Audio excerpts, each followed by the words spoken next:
Era rubia y sus ojos celestes reflejaba la gloria del día y cantaba como una calandria la pulpera de Santa Lucía. Alles Tango oder was? Nicht ganz, aber der Tango, er ist das Lebensgefühl der Argentinier und dann gibt es da ja noch La Boca.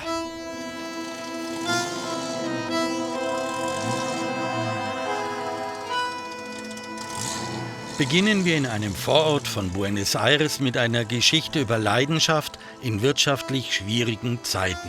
Denn Argentinien muss in diesem Jahr, wie schon in den vergangenen Jahren auch, mit einer sehr hohen Inflation zurechtkommen. Aktuell sind es mehr als 90%. Starten wir mit diesem schon reichlich in die Jahre gekommenen Auto. Für seinen Besitzer ist es nicht nur ein fahrbarer Untersatz, sondern Ausdruck, wie man mit der Wirtschaftslage in Argentinien umgehen kann. Leidenschaft und Pragmatismus gehören dazu.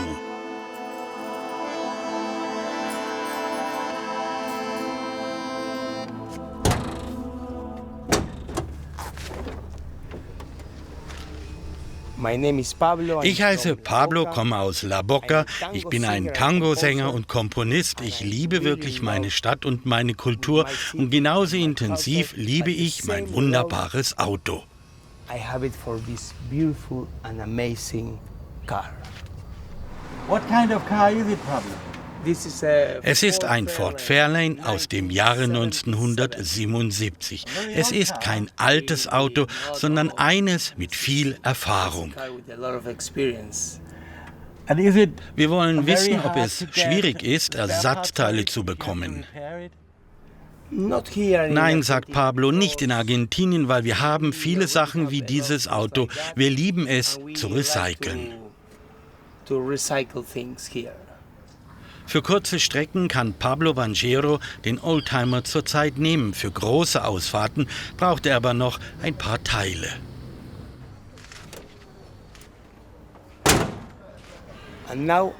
Und jetzt zeige ich euch La Boca und den Tango. Zusammen mit Pablo werden wir in seine Kunst und seinen wichtigsten Bezirk in Buenos Aires eintauchen. Dieses Bandoneon gehört zum Tango, spielt eine zentrale Rolle.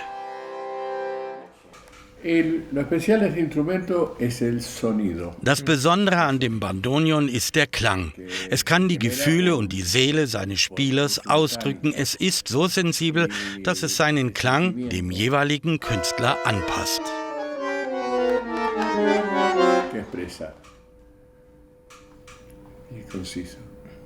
So wie Pablo als einer der besten Tango-Sänger des Landes gilt, ist Walter Ríos einer der bekanntesten lebenden Bandoneon-Spieler Argentiniens.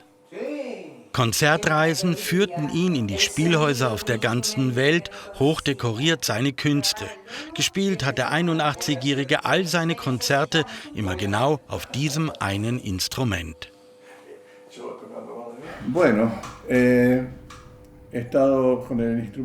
Ich spiele Bandoneon, seitdem ich ein Kind war. Wir sind nun 70 Jahre zusammen. Mein Vater spielte es auch. Er hat mir die Musikalität weitergegeben.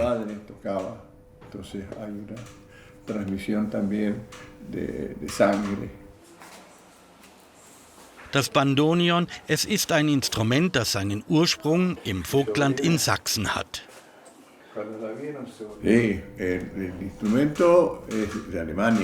Mein Bandoneon kommt aus Deutschland. Der Name Doppel-A steht für Alfred Arnold.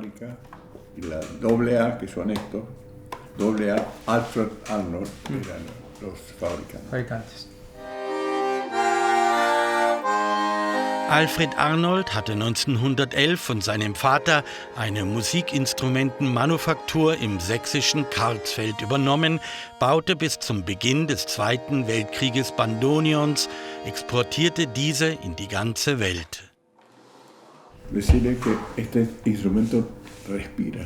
Das Instrument atmet, es lebt, da sind sie sich sicher.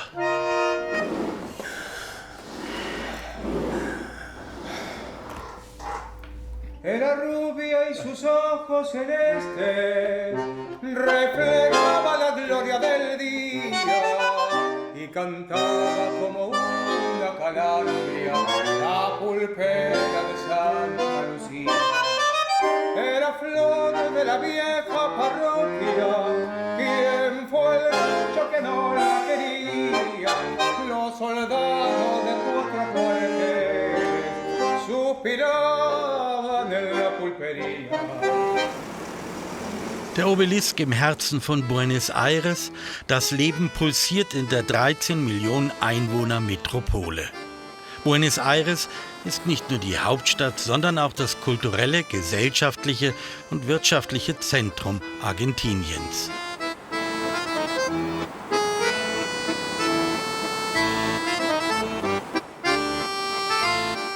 Die Straßen sind voll im Zentrum, doch geht man nur einen Block weiter, kehrt oft beschauliches Leben ein, hat die moderne Kunst Platz, genauso wie die Bauten vom Beginn des letzten Jahrhunderts, als dieser lateinamerikanische Staat, ganz anders als heute, durch seine Rindfleisch- und Getreideexporte einer der reichsten der Erde war. Im Hafen der Stadt wurden damals nicht nur die Waren in aller Herren Länder verschickt, es kamen hier im Stadtteil La Boca auch immer neue Schiffe aus Europa an. Argentinien galt als Sehnsuchtsort für ein besseres Leben. Viele Italiener waren unter ihnen, wurden sesshaft in unmittelbarer Nähe zum Hafen und gründeten den vielleicht berühmtesten Fußballverein des Landes, den Club Atlético Boca Juniors. Die Fußballlegende Diego Maradona reifte in diesem Club einst zum grandiosen Ballvirtuosen. Und heute, da ist dieses Viertel stolz auf seine italienischen Wurzeln.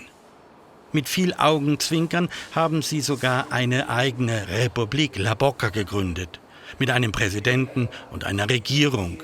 Natürlich sind sie fest verankert im Staat Argentinien, aber Anfang des letzten Jahrhunderts wurde der Wunsch vom eigenen, richtigen Staat fast Realität, erzählt uns La Boca-Präsident Pablo Abatangelo. Es gibt keine schriftlichen Aufzeichnungen über den genauen Tag, doch die mündliche Überlieferung sagt, dass es für 10 Stunden eine eigene Republik gab. Die argentinische Flagge wurde eingeholt und die Flagge Genuas gehisst. Aber dann kam der damalige argentinische Kriegsminister mit der Armee und hat das beendet. Die ursprüngliche Idee war, eine unabhängige Republik wie San Marino in Italien zu installieren. Die misslungene Staatsgründung haben sie inzwischen verschmerzt, die Erinnerung jedoch wollen sie erhalten.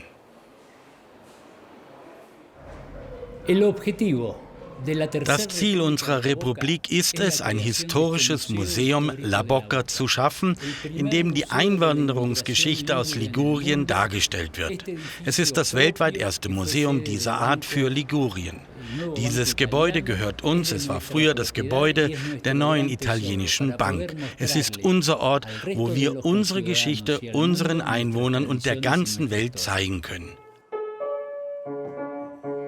Das deutsche Fernsehen ist da, deshalb ist auch die Vizepräsidentin Juana Merello gekommen. Sie will uns ein kleines Stück auf dem Klavier vorspielen, bevor sie mit uns spricht.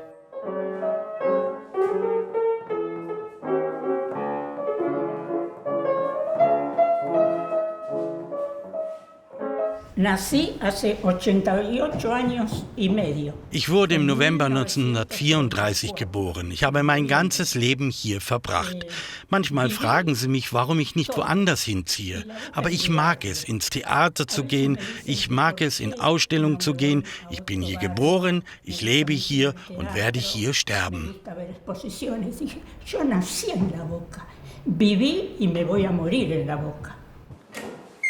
Bewahren der eigenen Vergangenheit. Víctor Fernández ist als Minister für Kultur dafür zuständig.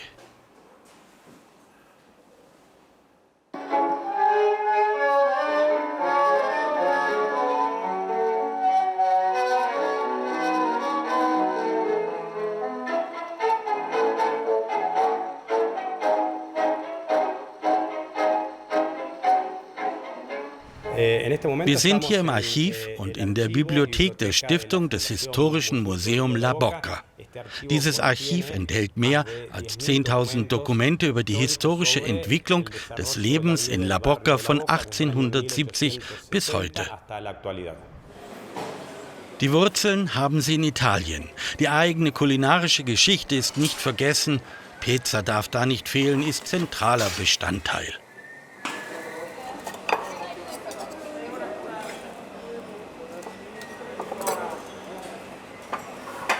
Pizza alla Republik La Boca wird sie genannt und selbstverständlich gibt es sie auf diese Art zubereitet, nur an diesem Ort. Wie sollte es auch anders sein?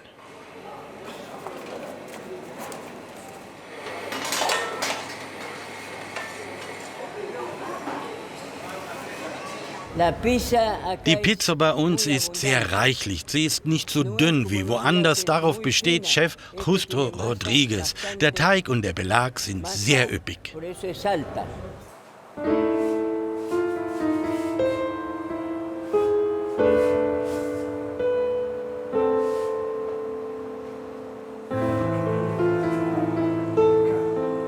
Bleiben wir in La Boca? Zum Tango gehört auch das dazu, was im Atelier von Jorge Musquia zum Leben erweckt wird. In seiner Art der Malerei tanzen die Pinsel auf der Leinwand.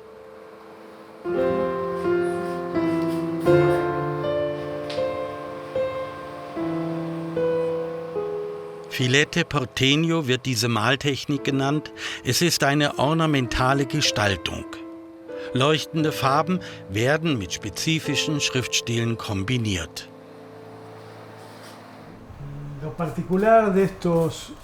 Das Spezielle an diesen Pinseln ist, dass sie den kalligraphischen Federkiel imitieren können.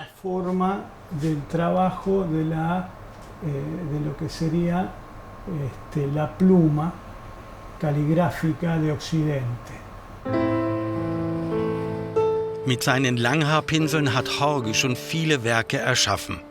Sie sollen die Erinnerung an besondere Ereignisse und Personen festhalten, soziale, religiöse und kulturelle Elemente integrieren. Filete Porteño ist ein Teil von Buenos Aires und der Bruder des Tangos in der bildenden Kunst. Diese Kunstform entstand am Anfang des 20. Jahrhunderts in Buenos Aires, war das Resultat des kulturellen Mixes der Einwanderer aus Europa.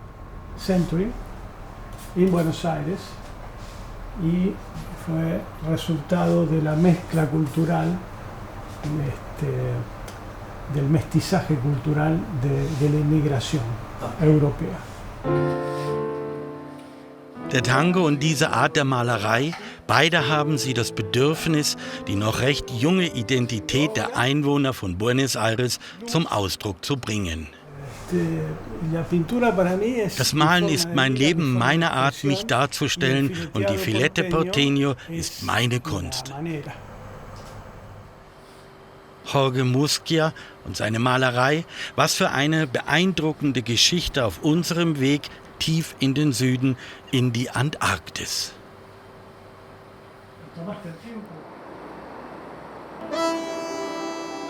Das ist das Haus von Pablo. Er hat sich inmitten der Stadt eine kleine grüne Oase geschaffen.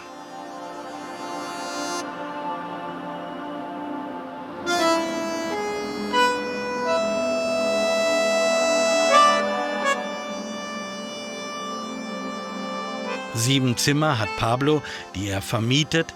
Das ist neben der Musik eine gute zusätzliche Einnahme.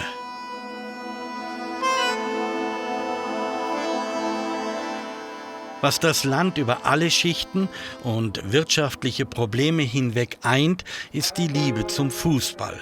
Die Männermannschaft um Lionel Messi ist amtierender Weltmeister.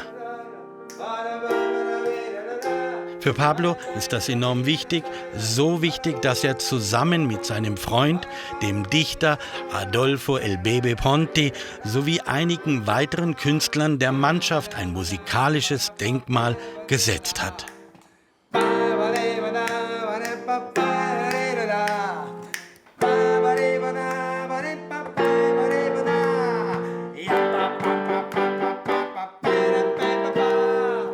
Wir haben für die argentinische Nationalmannschaft diesen Song geschrieben. Wir sind sehr glücklich, dass die Leute in der Tango-Szene den Song sehr lieben.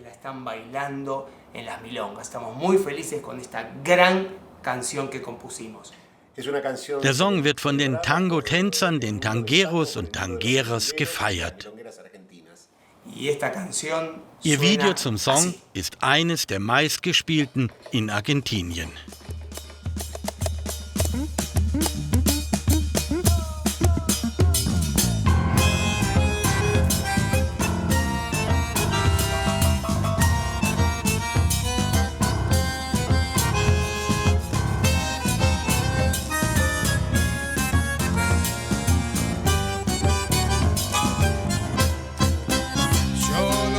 Que tendrá mi Argentina, pero siento que soy la mejor, la que alegra con fuerza mi vida cuando rompe la red con un gol. Con el alma del Diego en la cancha, anda Messi jugando con Dios. Cada mague es un toque de magia en el ángulo del corazón. Vamos, vamos, vamos, Argentina, son mundial. Con la escaloneta salgan todos a bailar. Vamos que estos pibes nos invitan a soñar. La tercera copa los trajeron del Qatar. Dann sind wir in einer ganz besonderen Location. Der Tanz, vor allem der Tango, geht den Argentiniern über alles. Es ist dies eine Geschichte über Hingabe und Leidenschaft und über die Freiheit des Augenblicks.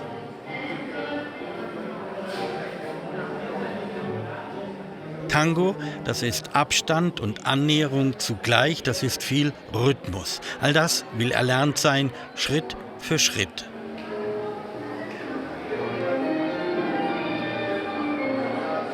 Bueno, muy bien, bienvenidos al Cabaret Marabú. Willkommen im Cabaret Marabú. Hier findet heute eine Milonga statt. Die Menschen kommen, um Tango, Milonga sowie Walzer an diesem Ort zu tanzen. Aníbal Troilo, el gran bandoneonista, debutó hace muchos años. Oma Viola ist der Gastgeber. Den Tango zu lernen und ihn zu einem ultimativen Lebensgefühl reifen zu lassen, ist vielen ein großes inneres Bedürfnis. Abend für Abend sind Lokale wie das Marabú geöffnet. Erst gibt es den Unterricht, dann ab Mitternacht das reine Tanzen. Milonga nennen sie es, nicht selten wird bis zum ersten Morgenlicht getanzt.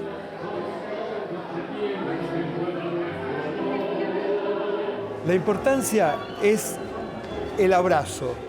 Das Wichtigste ist die Umarmung und sich auf das Spiel beim Tanz einzulassen und zu improvisieren. Es jugar, es soñar para afuera, es encontrarnos a improvisar. Un lujo. Ihnen wichtig ist der Tango, doch die gleiche Bedeutung haben für sie Folkloretänze. Es ist Pablos Frau Natacha und ihr Tanzpartner Dario Varia. Sie zeigen uns einen solchen Tanz. Beide gehören zu den Besten ihrer Kunst in Argentinien, treten Nacht für Nacht bei solchen Milongas auf.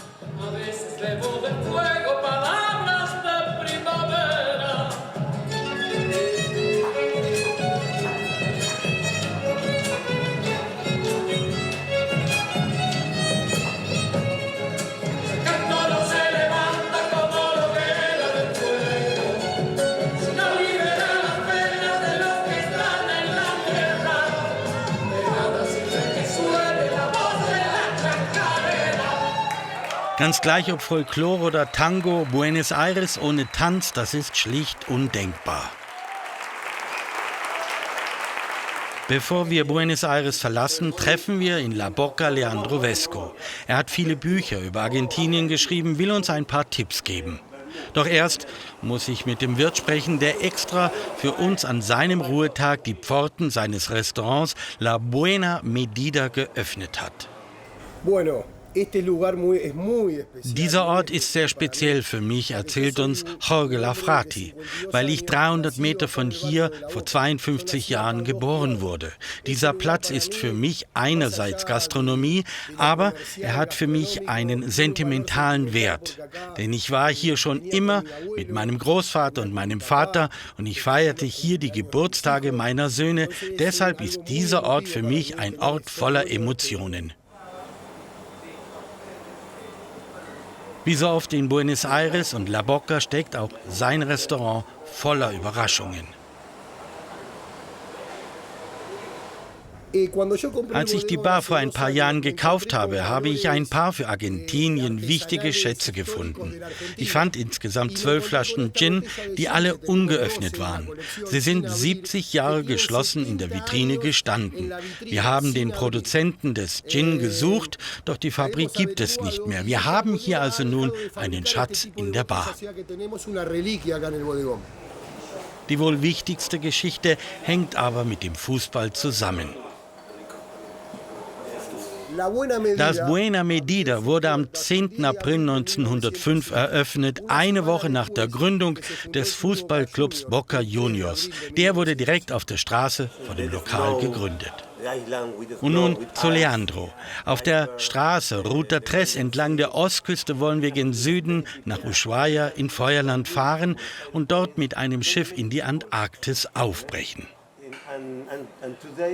Die Ruta 3 ist wirklich eine wichtige Straße, denn sie durchquert die wichtigsten Landschaften Argentiniens und man kann das Herz und die Seele Patagoniens erfahren. Auf was aber sollen wir besonders achten? Was ist wirklich wichtig? In Argentina, everything begin and everything finish. In Argentinien beginnt und endet alles am Tisch, mit den Freunden und der Familie. Das Essen ist sehr wichtig. Das ist unsere Seele. Alles in unserem Leben spielt sich am Tisch ab. All the things in our life have a begin and have a finish over the table. Das waren Geschichten aus Buenos Aires, der erste Teil meiner Dokumentation Tief im Süden. Alle noch ausstehenden Folgen sind schon jetzt in der ARD-Mediathek zu sehen. Esta noche saldremos por los barrios a revivir las horas de un tiempo que pasó. Será una pincelada de viejas. Pablo, dieser grandiose Tangosänger, er wird uns auf unserem Weg durch Argentinien begleiten, zusammen mit seiner Frau Natacha. Was für ein Glück!